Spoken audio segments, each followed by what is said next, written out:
Well, good afternoon, everybody. We're going to get into some topics today. I was booted out of Western Standard. I'm not allowed to comment anymore. So we're going to get into a lot of things that politicians don't want you all to know. It's critical knowledge. You should very much share this video. You're going to get it straight.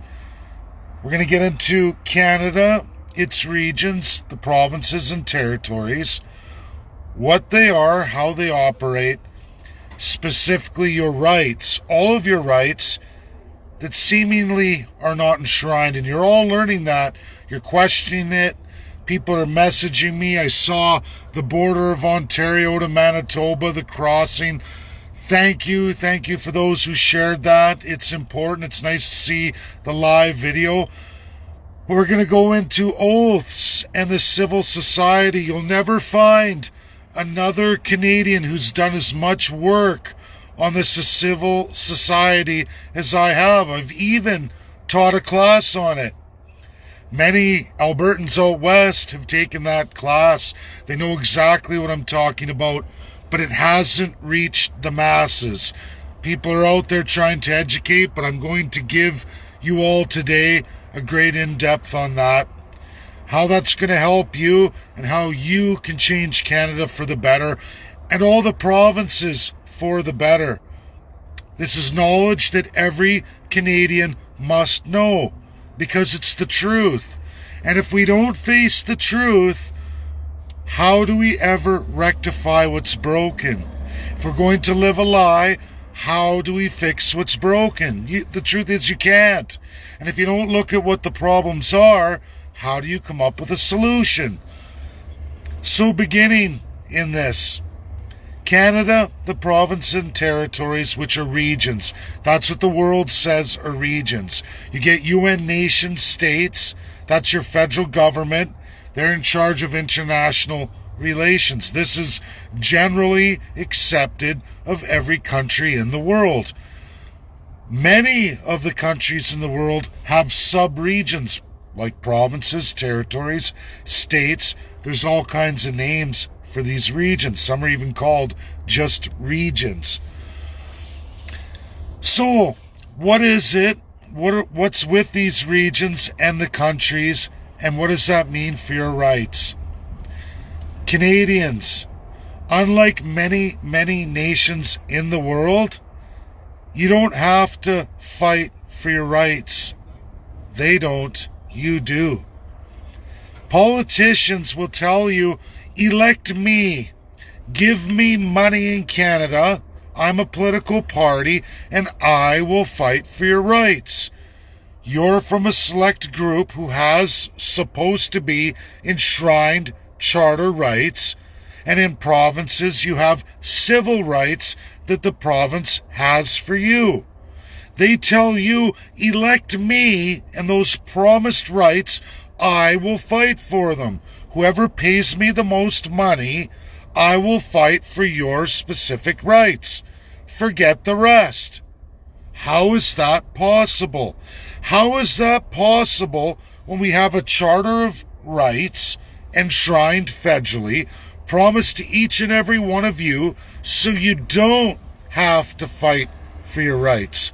Why is it in our Canadian Constitution all civil rights are handed over to the provinces and territories? Why do you have to pay a politician to fight for your civil rights? Why do organizations in civil society tell you, pay me money, donate to me, and I will educate people on your specific civil rights or your specific charter rights, and we will get a political party to fight for them? Why do we do it, Canadians? Because your Constitution gives the power, the ultimate authority over your rights to the politicians. None of it is enshrined, not whatsoever, for you, the people. You're not even in the Canadian Constitution. Neither are the First Peoples in Canada. You're not in the codified Constitution.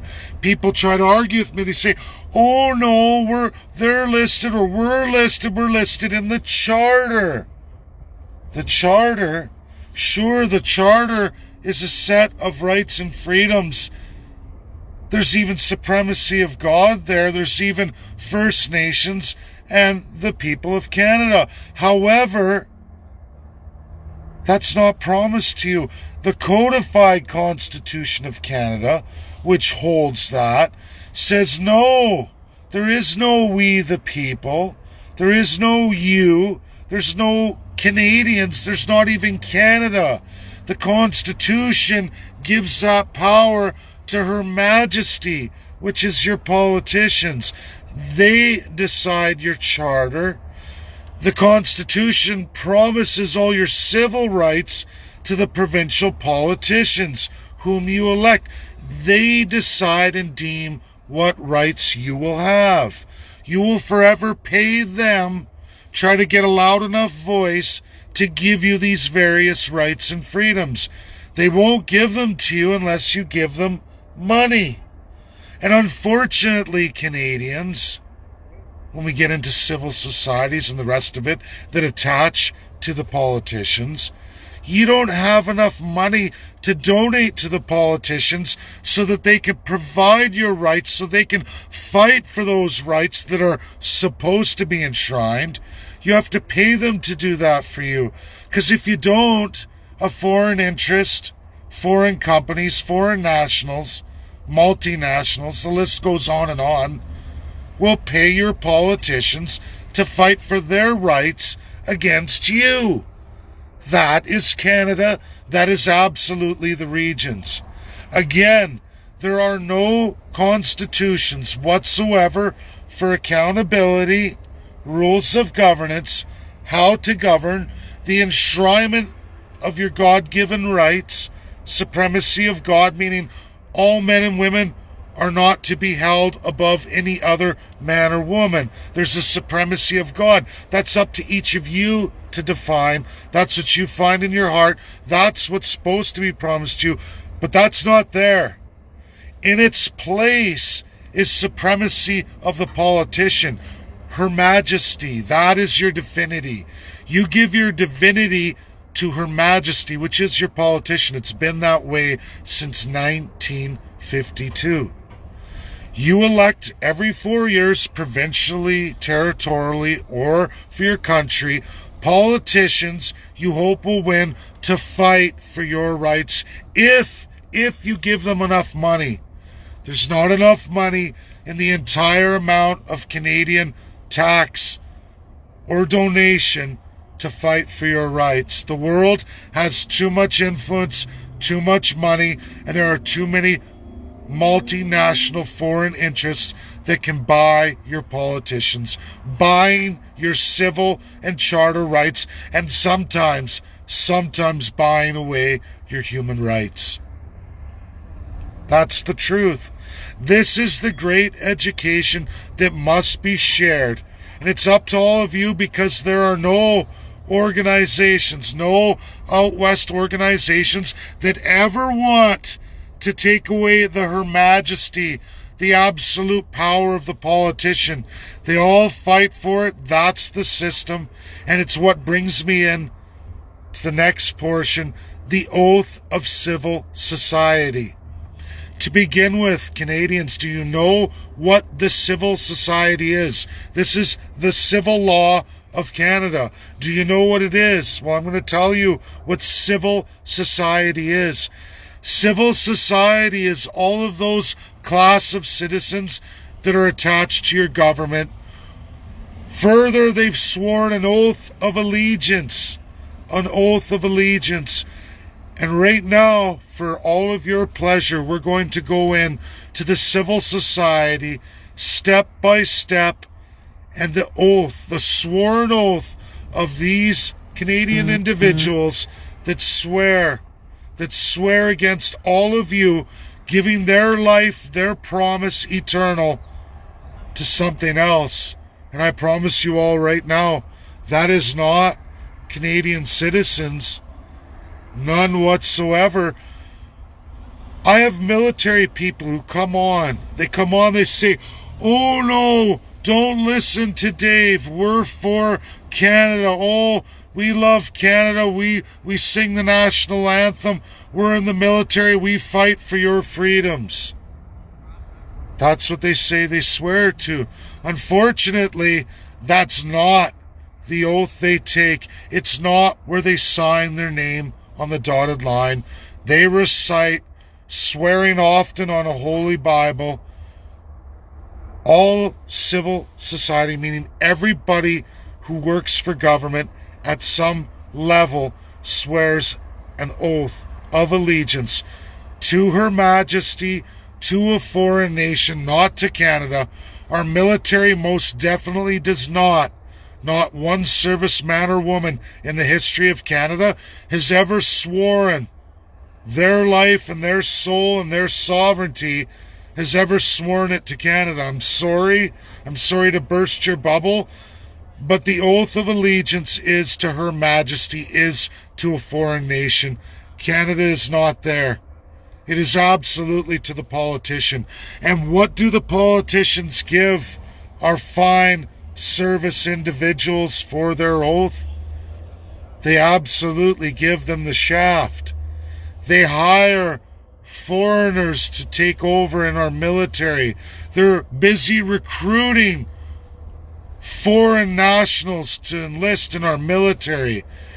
They devalue and defunct the military. They don't keep up with international treaties or obligations.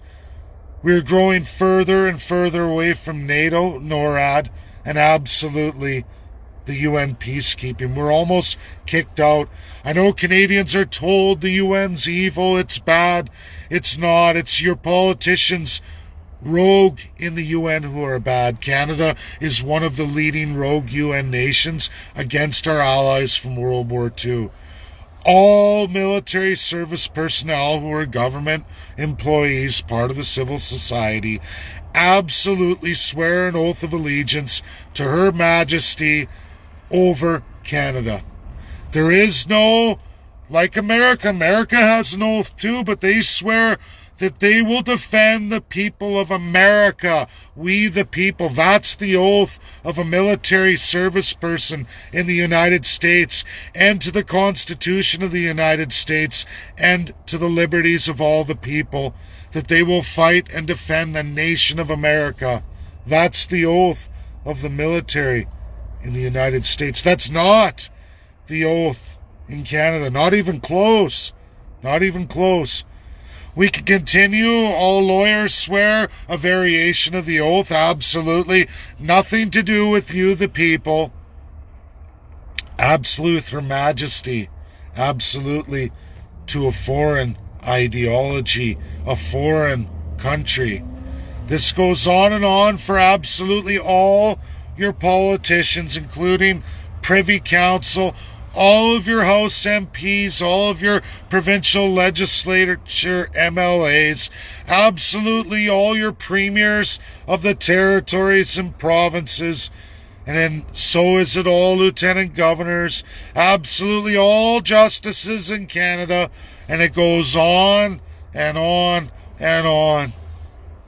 There's very little to anything to do with we the people, any kind of supremacy or equality of the people, supremacy of God. There's none of that. Absolutely zero. The supremacy is in your politicians. Absolute. Not you, the people. You don't exist. This is Canada. This is what you all must get out and share. You elect every 4 years civil servants that you've given your divinity to. Further, they tell you, pay me and I will fight for your rights that are supposed to be promised, but will never codify that in any kind of constitution. When a political party, for the rest of your lives, Canadians, if you're going to do anything for anyone in this world, do any real justice. It's not about me. Do this for your children, your grandchildren, your great-grandchildren. Tell them about the oaths of allegiance. Tell them how they are not enshrined in their very own constitution. Their country is not enshrined in any rules of governance or how to govern. It is absolutely foreign sovereignty, absolutely divinity of a human being. No supremacy of God, whichever you wish to believe. Your choice, but you give supremacy to a first-class citizen over every aspect of your life, and they decide what rights and freedoms you have, charter and civil. We can only get them and teach them a lesson when they breach human rights, because that is international treaty. The world is growing past this. Canada is not. You only win court cases absolutely and predictably when it's over human rights protected in a treaty from none other than the UN. That is the only time you, the people in Canada, win anything. Other than that, politicians arbitrarily, federally, provincially, and territorially decide how those rights will be administered to you in charter and civil any time they like, and there's nothing you can do about it except for hope to elect another politician who promises you rights. However, because there's no accountability, no rules of governance or how to govern, because you have zero constitutions in any province or territory and a very, very limited federal constitution that allows tremendous power to a very select few who get to decide what those rights and freedoms are for all of you. You must pay them, and it's not enough. Because when you can't pay them enough, even though they took all your money and they promised you all these rights they were going to fight for, when a foreign power comes along with more money, or a multinational, or another special interest that has nothing to do with your country, they will take that money and they will give your rights and freedoms to absolutely that power. This is Canada. It has always been this way, and only by the grace of religion, really honestly, religion and how strong that was in Christian principles is what protected it. But that's evaporating. As we see churches under assault, we see those institutions disappearing, as are unions and other enshrined rights, as the politicians continually crush all of your civil, charter, and sometimes overlapping human rights until they get caught. They will continue to crush them until you have none left, and you're a walking zombie, slave to the crown, as was and has always been the problem with constitutional monarchies. There's only one way out, and it's constitutionalism. It's getting the strength of the people to bring forward the CCP, Canadian Constitutionalist Party. Until the party promises you, the people, absolute rules of governance, accountability, and how to govern, you're going to lose everything. You're going to lose all your money, your value, and politicians are going to get fatter and richer while you go down the toilet. This is what's happening in Canada. You all feel it. You all see it. For all the Ontarians who are watching the video of the RV person who crosses the border and all the checkpoints and the police, you can't stop, you can't pull over, you can't do anything. You can only drive through Ontario. That's all you can do. If you stay over, you'll be locked away for 14 days in isolation. That's what they're doing. That's what they're doing. They're doing this all over Canada at higher and different levels. They fear the public. Don't worry, trust us. Our institution is great, wonderful. We continue mass migration, international travel, unlimited, even though that is the number one source of contagion. It's the number one source of where all the variants come from. It's why there's a term called variant, because it came from another country. It came on an airplane. It didn't boat over here. It didn't drive across the water. It flew on an airplane. They fly. And all these countries are jumping queue. Hong Kong, we see South America. All these people They're flooding the immigration. They have a target this year of 400,000. No other country in the world's doing that. But Canada is. The planes still go. They're still bringing people in, as many as they can. By a foreign power, by another foreign country. We're the dumping ground, regardless of the health. And then they blame all of you, which gives them more excuses to steal more civil and charter rights. The premiers are all in league with the federal party. Everybody has a crown. They're all going, hey, this is great. I can literally rape, pillage, and plunder my people, take away all their civil and charter rights, and many are championing me to do it. And all the money is flying out the door to foreign multinationals. Who's making all the money? It's not Canadians. Canadians are borrow, borrow, borrow, while your politicians give it to all the foreign multinationals who are making record profits never seen in the entire world's history. The longer they keep COVID going, the sooner you'll all be bankrupted. That's reality. That's Canada. That's your weak constitutional monarchy. And all parties are in on it. There are only 2 acts provincially and all territories that govern political parties. There are only 2 bills that govern all federal parties federally. I know them all off by heart, Canadians. There are no rules. It is absolute autocracy. There are 4 federally, and then there are 3 positions provincially that run everything in every party. You, the people, aren't there, I'm telling you. You're not there. Your politicians don't have to tell you the truth. They're allowed to lie to you at will. There's no accountability. Treason. There's treason in countries like Russia. There's treason in countries like USA against the politicians. That's called codified constitutional powers. For you, the people. That doesn't exist in Canada. There is no treason. That's called great job, politician, on the foreign stage. Great job. Keep taking more.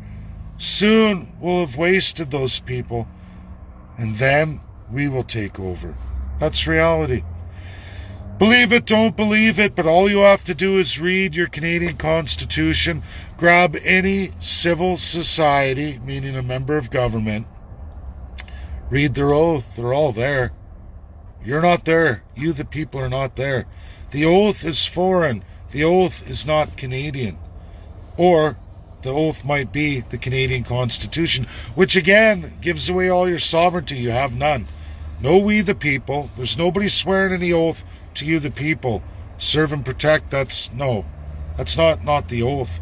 That's not the Constitution either. These are realities Canadians need to know. Share this critical video. It's important. No media is going to help you. These independent medias, they're all in bed with the same political parties. And when you bring forward the truths and it doesn't fit their narrative of give me, donate, pay for me, and I will fight for your rights. That's wrong. That's absolutely wrong. You know, so I never say, give me money, help me, gimme, and I'll give to you. No. It's the right thing to do. Constitutionalism has to be done. This was done in the United States of America. We can all wait. For things to get so very bad that we're in revolution mode. But by then it's likely the country is devastated, the likes of a Venezuela, where there is no recovery. And it's not going to change. No political party, one's out west, or people talking independence, until they are talking constitutionalism, they're only going for the crown themselves. They're only going for the absolute autocracy, and they only promise to make you fight for those rights. Absolutely pay and fight for the rights. That's all they're going to give you. And likely, long before there's any independence or some Western narrative, they're going to sell out. As has every single political party in that narrative before them. Go look.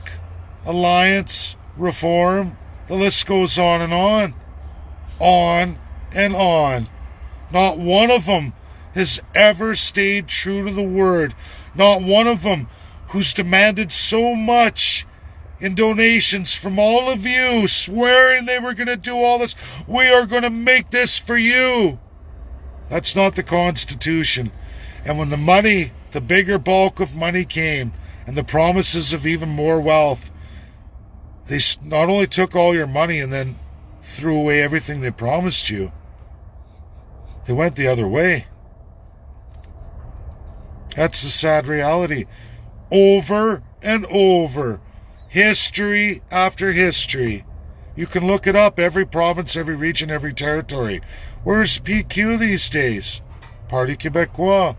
Oh, they're silent. They're paid to be silent. Many parties do this. They'll sit there and they won't act because someone's pulling on the strings. Somebody's funding them against all of you. There's only one truth going out today, and you're hearing it right now. This is the only truth for you, the people. And you notice how I don't say, give me money, help me, pay me. I work for a living. I work my way across Canada. And I'll continue to work, and I'll continue to tell you all the truth. It's not about me. It's about you. My wealth isn't going to go up. My life's already mostly been lived. All I have left now is what is left for my children. What's left for them? What will my grandchildren face? I won't give up. I will fight hard for all of you, and I will continue. I'm going to take this month now to make big money at a big cost, but I'm going to do it. I'm going to do it all for you. And that's just how life works. That's the third-class citizen. We all understand that very well. But you won't find that in your dirty, filthy politicians. Nope. Not a vast majority of them. And when you do find it in them, they're never going to be a privy council member. They're never going to be in a ministry or in a cabinet. And then you should all look at who's appointed. When your politicians you elect, and they take those that you threw out of office and they appoint them to government positions so that they're ruling over you anyway. There is no ever really getting rid of any of the filth. You never really do, because politicians will appoint those people to keep positions over you. You may have unelected them, but they've been appointed to ministries, to cabinet positions, to government key positions to force their will upon you. They're here forever. They never go away. Same with all the civil societies they registered and brought forward. The government bloat expands. The demands of you, the people, grow higher and higher year after year. Things get harder and harder. Things cost more and more because your value is going down, down, down. Bye now. That's my video. It was long. It was important. Share, share, share. Get it out there. It's all for you.